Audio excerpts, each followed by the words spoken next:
Pozdravljeni, bi kar začeli. Pravkar se je končalo srečanje ministra Mateja Tonina s sodelavci, s predstavniki Združenja poklicnih gasilcev. Da prosim ministra, najprej v nadaljevanju še pa tudi državnega sekretarja in še gospoda Lotriča iz Uprave za zaščito in reševanje, ter predsednika Združenja poklicnih gasilcev, gospoda Mirana Korošaka in Borisa Žnideka, vodja strokovnega sveta pri Združenju poklicnih gasilcev, da podajo kratke izjave o današnjem pogovoru in o zaključku. Izvolite, minister. Hvala lepa. Dober dan, hvala lepa, ker ste se odzvali našemu vabilu. Hvala lepa tudi Združenju slovenskih poklicnih gasilcev za današnji obisk in pa konstruktivno razpravo. Razprava se je vrtela okrog 4 točk.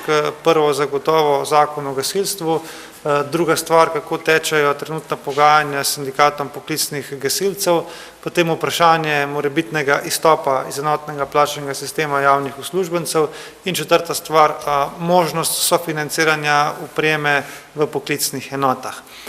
Kar se tiče zakona o gasilstvu, sem izjemno vesel, da nam je uspelo vsem tem času dokončno se izpogajati o končni verziji, da je tukaj zelo konstruktivno sodelovalo tudi Združenje slovenskih poklicnih gasilcev, za kar se jim še posebej zahvaljujem, pa tudi Gasilska zveza Slovenije, tako da sta obedvi združenji, ki zastopata tako poklicne gasilce, kot tudi prostovoljne gasilce, intenzivno in pa tvorno sodelovali, zato da smo prišli do ustreznega zakona o gasilstvu, ki ga je vlada že sprejela in sedaj čaka na parlamentarno obravnavo. Sam se bom maksimalno potrudil, da te postopke pospešimo in da čim prej pridemo do sprejema tega zakona, ki za gasilstvo prinaša številne pomembne novosti in pomemben korak naprej pri urejanju statusa gasilcev. In sicer bi zdaj zaprosil predsednika Korošaka, predsednika Združenja slovenskih poklicnih gasilcev, da predstavi tisti del zakona o gasilstvu, ki se nanaša predvsem na poklicne gasilce in ki predstavlja pomemben korak naprej tudi pri urejanju njihovega statusa. Prosim. Prav lep pozdrav tudi v imenu Združenja slovenskih poklicnih gasilcev. Na tem mestu bi se zahvalil ministru za obrambo, magistru Mateju Toninu, za njegov vložen trud pri pripravi zakona o gasilstvu. Moram povedati, da smo v zakonu o gasilstvu sodelovali vse članice Združenja slovenskih poklicnih gasilcev in podali svoje predloge k zakonu o gasilstvu. Prva stvar je, da bomo kot združenje omenjeni v zakonu o gasilstvu kot najvišja oblika povezovanja poklicnega gasilstva v Sloveniji. Druga stvar je, da smo tudi določili naloge poveljnikov poklicnih gasilskih enot. Gasilsko šolo smo obdržali v takšni obliki, kot je, potem smo omogočili tudi, da enote ne potrebujejo več z drugimi občinami ustanavljati oziroma da so ustanoviteljice poklicne enote, ampak to lepo elegantno rešijo z pogodbami. Mislim, da je ta zakon o gasilstvu zelo dobro pripravljen. Za ta zakon smo se trudili zadnjih 6-7 let in ta vlada je res pristopila k aktivni pripravi zakona in mi si želimo, da ta zakon čim prej sprejmemo, saj si ga res potrebujemo, kaj šele želimo v tej smeri, ker s tem nam bo zakon tudi izboljšal sam položaj poklicnega gasilstva. Sam še eno stvar, vmes moramo skratka.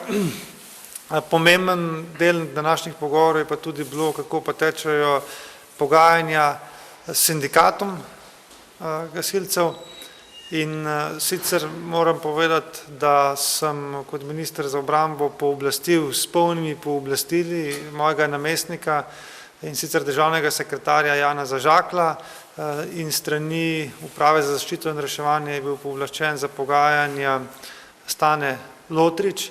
Oba dva sta imela polna pooblastila in pogajanja so od lanskega maja tekla kontinuirano, praktično vsako sredo, tako da smo vršili socialni dialog v polnem obsegu in zdaj bi prosil državnega sekretarja Janeza Žaklja, če lahko predstavi bistvene elemente samih pogajanj, kje trenutno smo in katera stvar je potem ostala še odprta, podrobnosti pa potem še gospod Lotrič o odprtih stvarih. Hvala, minister. Res je, lahko rečem, da so pogajanja potekalo korektno. Strani vladne pogajalske skupine smo poleg Uprave za zaščito in reševanje in Ministrstva za obrambo sodelovali vsa 3 združenja občin, se pravi Združenje mestnih občin in ZOS in SOS, prav tako pa tudi predstavnik Združenja poklicnih gasilcev. Lahko rečem, da smo od maja do danes 19-krat sedeli, nekje preko 80 ur smo porabili za pogajanja. Kot sem že omenil, pogajanja so potekala korektno, vse skozi smo se naša stran usklajevali z ustanoviteljicami poklicnih gasilskih enot. Uskladili smo do sedaj nekje preko 45 členov, ostal nam je še mogoče najtrši oreh, to so dopusti, drugo je pa tako rekoč rešeno. Hvala lepa, zdaj pa še gospod Lotrič, kje so dileme pri dopustih? Hvala lepa, gospod minister. Kar se tiče teh neusklajenih členov, so v glavnem vezani na določitev dolžine oziroma kriterijev za letni dopust. V poklicnem gasilstvu dileme se ali pa s sindikatom se razhajamo še na osnovnih izhodiščih pri teh kriterijih, predvsem pri dolžini letnega dopusta glede na delovno dobo. Predlog, ki ga pripravlja vladna pogajalska skupina, je korekten, tudi dobro pripravljen. Treba povedati, da smo upoštevali tiste specifike poklica gasilec, ki dejansko so odražene potem tudi v teh kriterijih.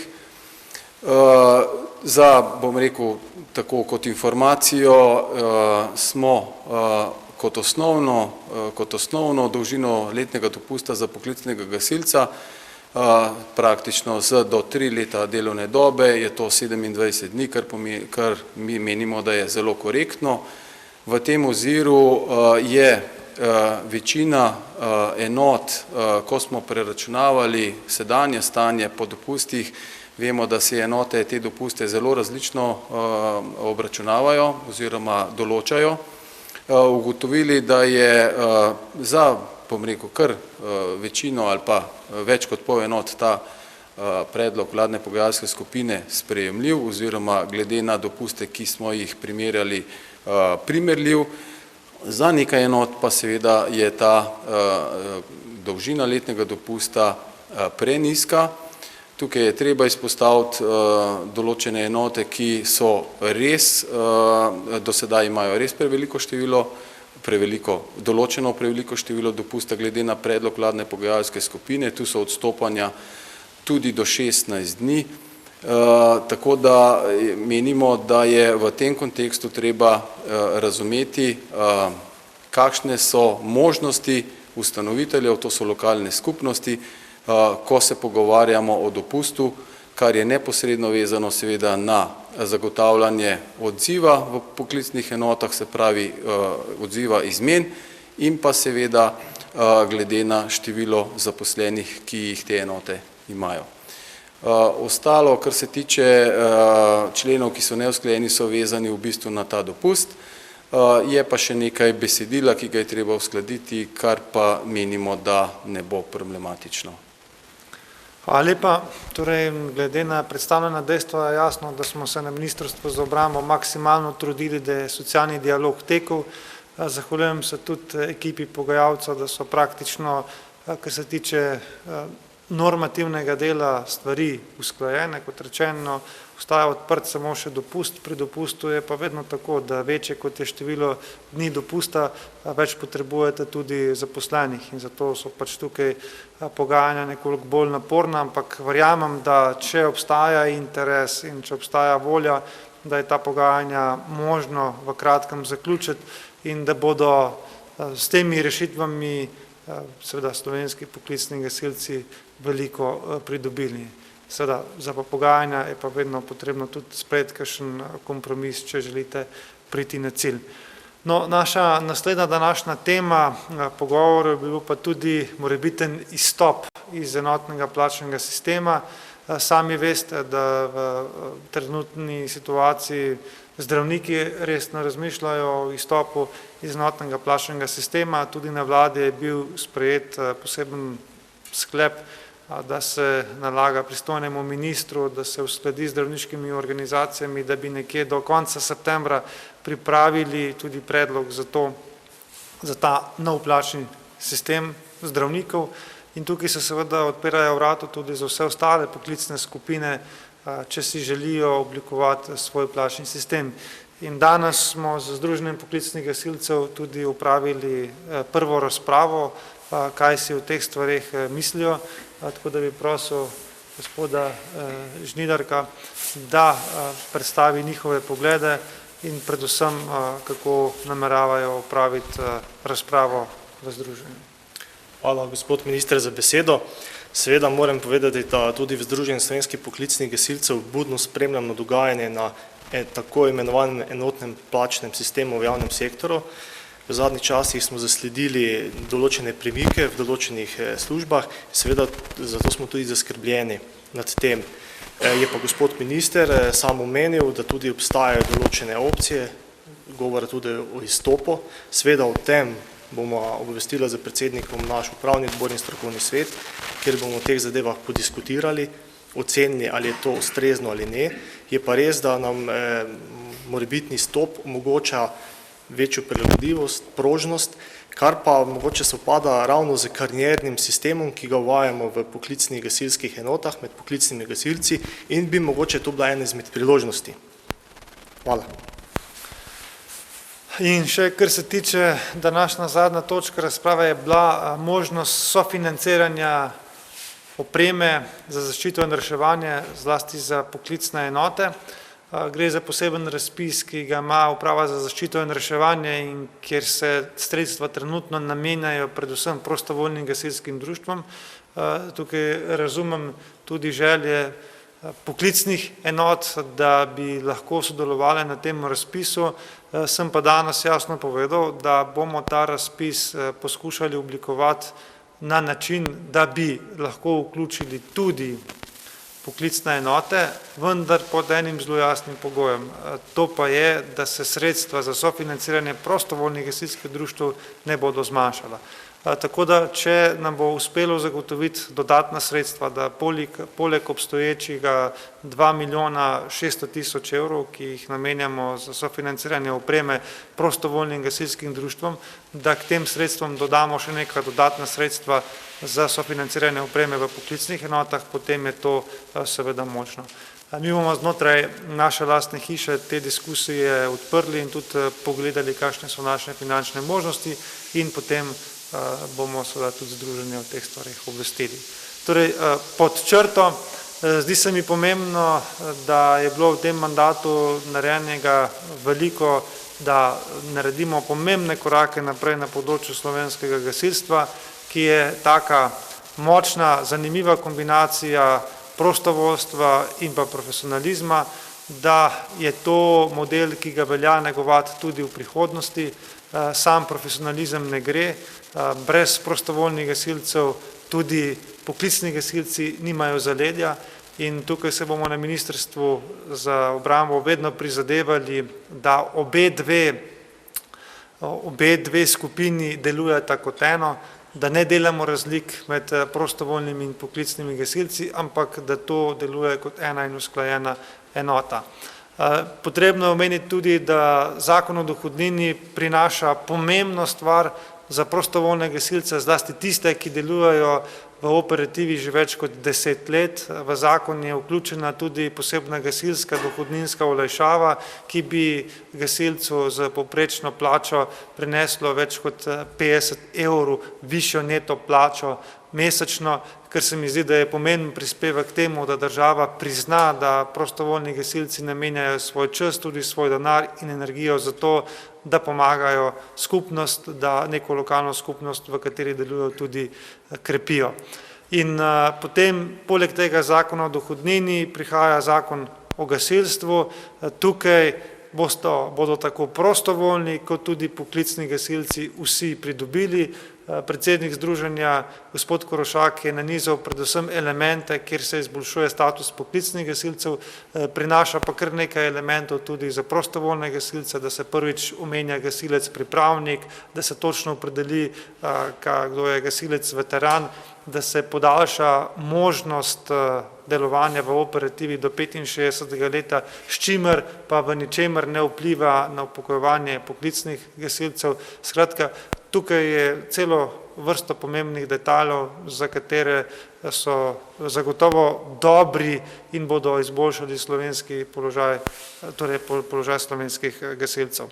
In zaključim pa seveda s tem, da smo resnično vložili veliko energije v socialni dialog z sindikatom poklicnih gasilcev in zato si želim, da ni zdaj tukaj nekih političnih igric ali pa nekakšnega nagajanja, ampak da vendarle ta pogajanja pripeljemo do konca, ker je odgovornost tudi na sindikatu, ker bi bilo nespametno zavreči vseh teh 80 ur in pomembnih premikov naprej v škodo vseh poklicnih gasilcev, samo zato, ker bi nekdo imel v sindikatu poklicnih gasilcev neke politične ambicije. Tako da tukaj tudi moj poziv sindikatov, da pristopajo k stvari razumno in da čim prej zaključimo ta pogajanja, ker je to v korist vseh poklicnih gasilcev.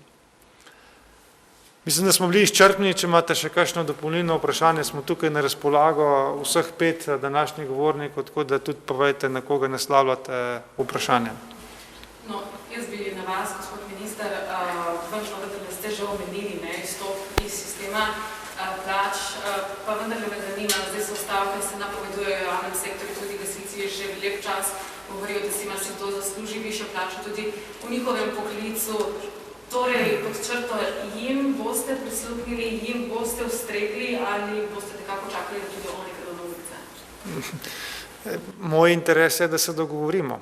Zaradi tega sem pooblastil ekipo, ki je vsako sredo sedela z njimi in gojila socialni dialog. Tudi združenje lahko povedo, da se maksimalno trudimo, ohranjamo dialog. Seveda vseh želja ne moremo uresničiti, ampak v našem interesu je, da izboljšujemo status slovenskega gasilstva, ker je to ne samo v interesu Ministrstva za obrambo, ampak v interesu celotne Slovenije. In ena izmed stvari, kjer se bodo plače nemudoma povečale, je tudi zakon o dohodnini, ki žal stoji zaradi tega, ker je Levica nanj vložila zahtevo za referendum. Če bi bil ta zakon sprejet, bi se plače dvignile vsem zaposlenim in to takoj, tudi poklicnim gasilcem.